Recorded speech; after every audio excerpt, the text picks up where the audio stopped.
20/4/2025 அவ்யக்த பாப்தாதா ரிவைஸ் 18/1/2005. 18/1 வந்து பிரம்மா பாபாவினுடைய நினைவு நாள். 2005ஆம் ஆண்டு பாப்தாதாவினால் சொல்லப்பட்ட மகா வாக்கியம். ஓம் சாந்தி. அவ்யக்த மகா வாக்கியத்தின் தலைப்பு: ஒரு நொடியில் தேக உணர்விலிருந்து விடுபட்டு ஜீவன் முக்தி நிலையை அனுபவம் செய்யுங்கள் மற்றும் மாஸ்டர் முக்தி ஜீவன் முக்தி வள்ளல் ஆகுங்கள். பாபா என்ன சொல்கிறாங்க அப்படின்னா, நம்ம இந்த சங்கம யுகத்திலேயே முக்தி ஜீவன் முக்தியின் அனுபவி ஆகணும். அது நம்முடைய எதிர்கால பிராப்தி தான். அது ஆல்ரெடி நீங்கள் அடைய தான் போகிறீங்க. ஆனால் இங்கே தான் நீங்கள் அதை நல்லா முழுமையாக அனுபவம் செய்ய முடியுன்றார். இதுதான் அலௌகீகமானது, ஆன்மீகமானது. இங்கே நீங்கள் அதை முழுசாக அனுபவம் செய்ய முடியும். முக்தியில் இருக்கும்போது நாம் முக்தியில் இருக்கோன்றது தெரியாது. ஏன்னா அங்கே சரீரத்தில் நீங்கள் இல்லை, அதை அனுபவம் பண்ண முடியாது. அதே போல் சொர்க்கத்தில் நாம் ஜீவன் முக்தி வாழ்க்கை வாழ்வோம். ஆனால் நம்ம இப்போ ஜீவன் முக்தி நிலையில் இருக்கோன்ற ஞானம் அங்கே உங்களுக்கு இருக்காது. அதை எப்போ நீங்கள் முழுசாக அனுபவம் செய்ய முடியும் அப்படின்னா, இந்த சங்கம யுகத்தில், இந்த குறைந்த காலகட்டமான இந்த சங்கம யுகத்தில் தான் இதை நீங்கள் அனுபவம் செய்ய முடியும். ஆத்மா சரீரத்தில் இருந்துக்கிட்டே அதனுடைய முயற்சி செய்யும் பொழுது அது அடையக்கூடிய அந்த ஒரு எல்லா பந்தனத்திலிருந்தும் விடுபட்டு இருக்கக்கூடிய அந்த நிலை தான். சரீரத்தில் இருப்போம், ஆனால் சரீரத்திலிருந்து விடுபட்டு அந்த ஆன்மீக, அந்த அலௌகீகமான ஒரு மகிழ்ச்சி, அந்த போதையை அனுபவிக்கக்கூடிய நிலை தான் முக்தி, ஜீவன் முக்தியினுடைய நிலை அப்படின்னு சொல்கிறாரு. ஓம் சாந்தி. இன்று பாப்தாதா நாலாபுறமும் உள்ள அதிர்ஷ்டசாலியும் அன்பான குழந்தைகளையும் பார்த்து கொண்டிருக்கிறார். ஒவ்வொரு குழந்தையும் அன்பில் மூழ்கியுள்ளனர். இந்த பரமாத்மா அன்பு அலௌகீக அன்பாகும். இந்த அன்பு தான் குழந்தைகளை தந்தையினுடையவராக மாற்றியது. அன்புதான் சுலபமாக வெற்றியை தந்தது. இன்று அமிர்த வேளை முதலாகவே நாலாபுறமும் உள்ள குழந்தைகள் ஒவ்வொருவரும் தனது அன்பு என்னும் மாலையை தந்தைக்கு அணிவித்தனர். ஏனெனில் இந்த பரமாத்மா அன்பு எதிலிருந்து எதுவாக மாற்றுகிறது என்பதை குழந்தைகள் ஒவ்வொருவரும் தெரிந்துள்ளார்கள். அன்பின் அனுபவம் பரமாத்மாவின் அநேக பொக்கிஷங்களுக்கு எஜமானராக மாற்றுகிறது.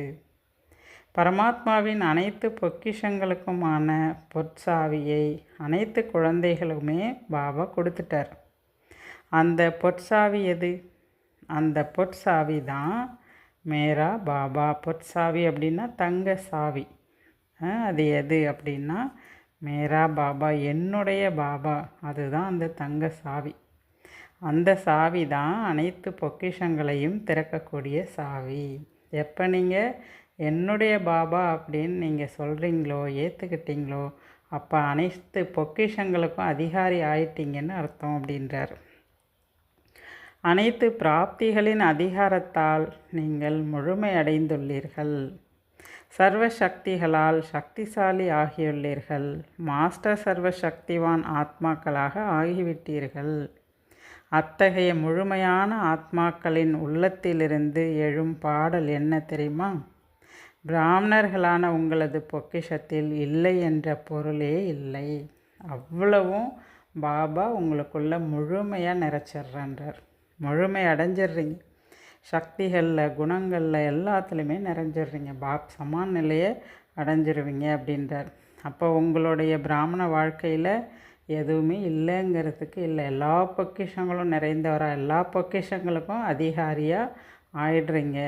அது ஆகணும்னா பாபா மேலே முழுமையான அன்பு இருக்கணும்.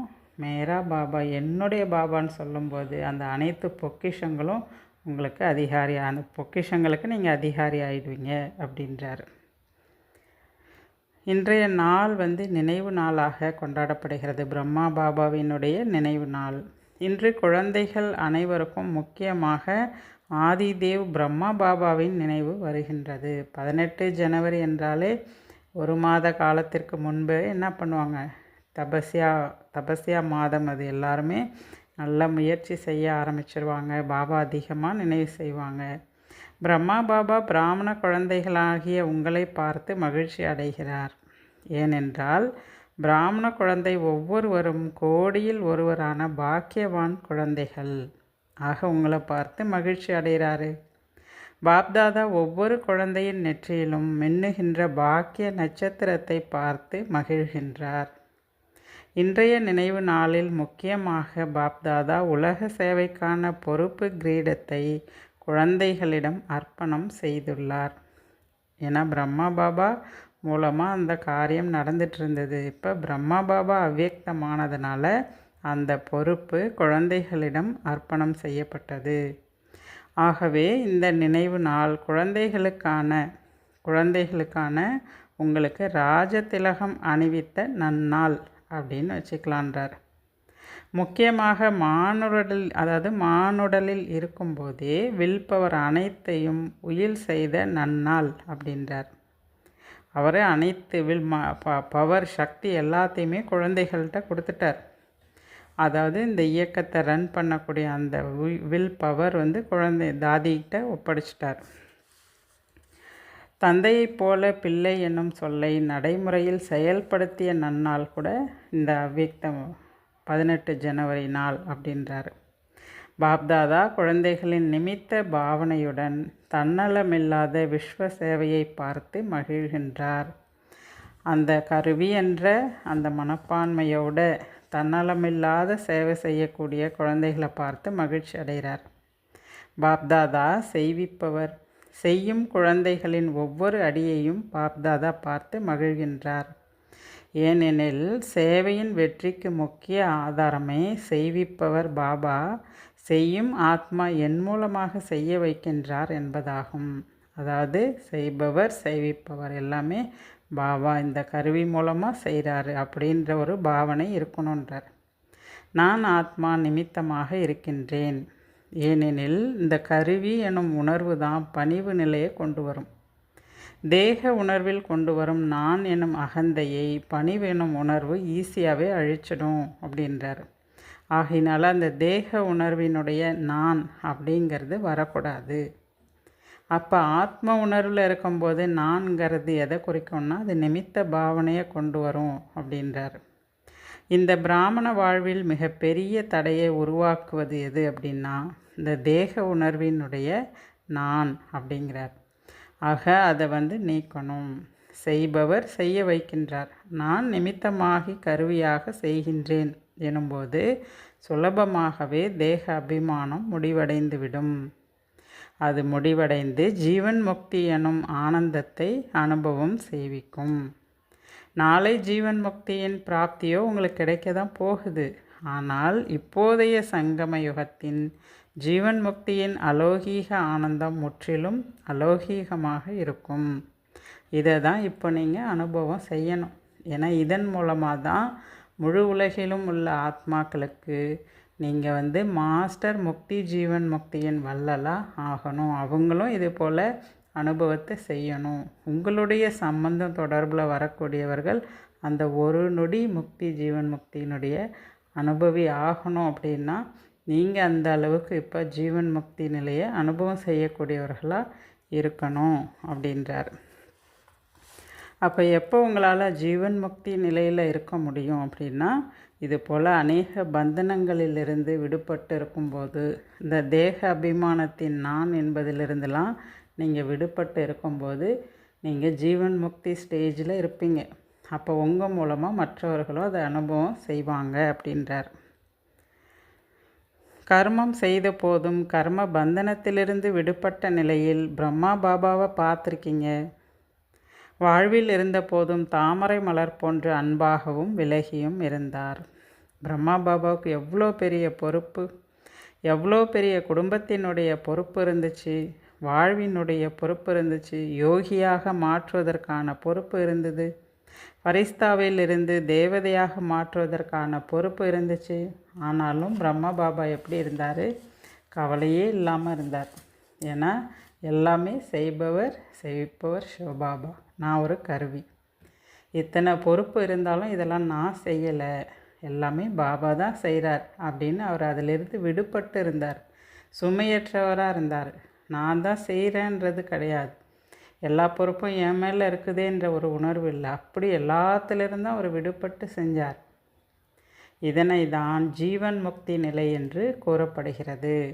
எனவே தான் பக்தி மார்க்கத்தில் கூட பிரம்மாவினுடைய ஆசனம் எதை காட்டப்பட்டிருக்கு? தாமரை மலரை காட்டப்பட்டிருக்கு. அந்த அளவுக்கு அவர் எல்லா விஷயங்களிலிருந்து விடுபட்டு இருந்திருக்கார். கமல ஆசனதாரியாக பக்தி மார்க்கத்தில் காண்பிக்கின்றனர். அவ்வாறு குழந்தைகளாகிய உங்கள் அனைவருக்கும் சங்கம யுகத்திலேயே ஜீவன் முக்திக்கான ஆஸ்தி இந்த சமயத்திலே உங்களுக்கு பிராப்தமாகின்றது. இப்போது நீங்கள் மாஸ்டர் முக்தி ஜீவன் முக்தியின் வள்ளல் ஆக வேண்டும், ஆகின்றீர்கள், மேலும் ஆக வேண்டும் அப்படின்றார். முக்தி ஜீவன் முக்தியின் மாஸ்டர் வள்ளல் ஆவதற்கான விதி ஒரு நொடியில் தேக உணர்விலிருந்து விடுபட வேண்டும். இந்த பயிற்சி இப்போ ரொம்ப ரொம்ப அவசியமாக தேவைப்படுது அப்படின்றார். இந்த பயிற்சி செய்யணுன்னா அந்த அளவுக்கு உங்கள் மனதின் மீது நீங்கள் கட்டுப்பாடு வச்சுருக்கணும். ஏன்னா மனம்தான் இதுக்கு ஆதாரம். மனதை எங்கு நிலைநிறுத்த வேண்டுமோ அங்கே நிலைநிறுத்தக்கூடிய பயிற்சி உங்கள்கிட்ட இருந்துச்சுன்னா கண்டிப்பாக நீங்கள் ஒரு நொடியில் தேக உணர்வுலேருந்து விடுபட்டுடலாம். ஒரு நொடியில் ஆகாரி, ஒரு நொடியில் நிராகாரி. அதுபோல் சரீரத்திலிருந்து ஈஸியாக விடுபடுறதுக்கான பயிற்சி உங்களுக்கு கண்டிப்பாக தேவை அப்படின்றார். மனதின் மீது அத்தகைய கட்டுப்பாடு என்பது உங்களுக்கு இப்போ ரொம்ப ரொம்ப அவசியம். எப்படி இந்த ஸ்தூல இந்திரியங்களை, கை கால்களை தேவைக்கேற்ப வேண்டிய பொழுது விரும்பியபடி பயன்படுத்துகிறீங்க, அதுக்கு ஏதாவது நேரமாகுதா என்ன? கையை மேலே உயர்த்தணும்னு நினச்சா உடனே உயர்த்திடுறீங்க. இப்போது பாப்தாதா சொல்கிறார், கையை மேலே உயர்த்துங்கள். இப்போ உடனே செய்கிறீங்க இல்லையா? அதே போல் தான் உங்கள் மனசை நீங்கள் கட்டுப்பாட்டில் கொண்டு வரணும். எங்கே மனதை நிலைநிறுத்த வேண்டுமோ, ஒருநிலைப்படுத்த வேண்டுமோ அங்கு ஒருநிலைப்பட வேண்டும். ஒருநிலைப்பட்டுச்சு அப்படின்னா நீங்கள் ஈஸியாக சரீர உணர்விலிருந்து விடுபடலாம். மனம் என்பது கை கால்களை விட சூட்சமமானது. இருப்பினும் அந்த மனம் யாருடையது? உங்களுடையது தானே. ஆத்மாவில் தானே இருக்குது மனசு. எனது மனம் அப்படின்னு தானே சொல்கிறீங்க. உனது மனம்னா சொல்கிறீங்க. அது அடுத்தவங்களுடையதா? அது உங்களுடையது தானே. இப்போ உங்களுடையதை நீங்கள் தானே கண்ட்ரோலில் கொண்டு வரணும், கட்டுப்படுத்தணும் அப்படின்னு சொல்கிறார். எவ்வாறு ஸ்தூலமான கர்மேந்திரியங்களை கட்டுப்பாட்டில் வைக்கின்றீர்களோ அவ்வாறே மனம் புத்தி சமஸ்காரங்களை கூட உங்கள் கட்டுப்பாட்டில் வையுங்க. அப்போது நம்பர் 1 வெற்றியாளராக ஆயிடுவீங்க அப்படின்னு சொல்கிறார். பிராமண ஆத்மாக்களாகிய நீங்களோ 3 லோகங்களையும் கடந்து செல்கிறீர்கள். அந்த அறிவியல் விஞ்ஞானிகள் பாருங்கள், ராக்கெட் மூலமாக தனது சாதனங்கள் மூலமாக இந்த உலகத்தினுடைய உச்சம் வரைக்கும் போயிட்டு வராங்க. அதிகபட்சம் கிரகங்களை சென்றடைகிறார்கள்.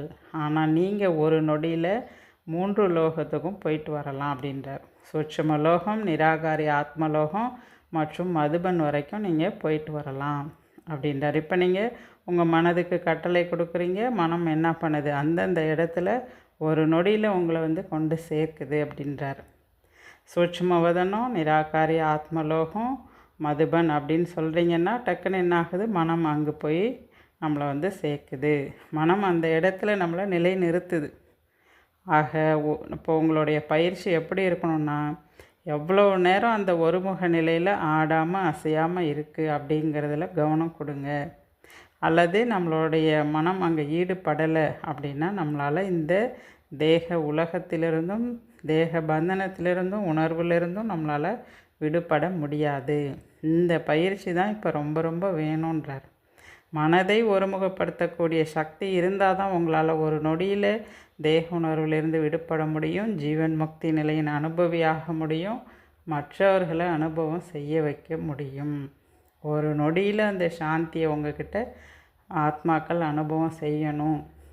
ஒரு நொடியில் அவங்க சரீர உணர்விலிருந்து விடுபட்டு அந்த லேசான தன்மையை அனுபவம் செய்யக்கூடிய பாக்கியம் உங்கள் மூலமாக தான் உலக ஆத்மாக்களுக்கு அது நடக்கும். அப்படின்னா நீங்கள் அந்த ஸ்டேஜில் இருந்தால் தான் உங்கள் மூலமாக அதை அவங்க அனுபவம் செய்வாங்க அப்படின்னு சொல்கிறாரு. அப்போ நீங்கள் உங்கள் மனதை கட்டுப்படுத்தக்கூடிய விஷயத்தில் நீங்கள் கவனம் கொடுக்கணும், ஒருமுகப்படுத்தக்கூடிய விஷயத்தில் கவனம் கொடுங்க அப்படின்னு சொல்கிறார். மனதை வென்றவர் உலகை வென்றவர் என்று பாடப்படுகிறது. இப்போதோ மனம் அவ்வப்போது ஏமாற்றவும் செய்கிறது. ஆகவே சக்தி வாய்ந்த நன்னாளான இன்று பாப்தாதா இந்த சக்தியின் மீது முக்கிய கவனத்தை கொண்டு வரார். சுயராஜ்ய அதிகாரி குழந்தைகளே, இப்போது முக்கியமாக இந்த பயிற்சியினை நடமாடும் பொழுதெல்லாம் சோதனை செஞ்சு பாருங்கள். ஏனெனில் சமயத்திற்கேற்ப இப்போது எதிர்பாராத சம்பவங்கள் அதிகமாக பார்க்க போகிறீங்க. இதற்காக ஏகாகிரதா சக்தி என்பது ரொம்ப ரொம்ப அவசியம் தேவைப்படுது. மனதின் ஒருமுகத்தன்மையால் உறுதி மனப்பான்மை சுலபமாக வந்துவிடும். அந்த உறுதித்தன்மையானது உங்களுக்கு வெற்றியை சுலபமாக பெற வைக்கும்.